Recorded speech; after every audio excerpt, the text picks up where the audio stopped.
গাড়ি চালানোর মজাই আলাদা। হ্যাঁ, লোক মনে করবে ঠান্ডাকাল, কিন্তু এটা ঠান্ডাকালও নয়, এটা কুয়াশাও নয়, এটা চারিদিকে মেঘ।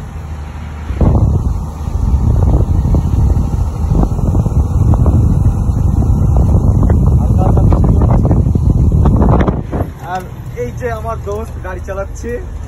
हाय गाइस, কিছু বলো, শুধু গাইড বললে হবে?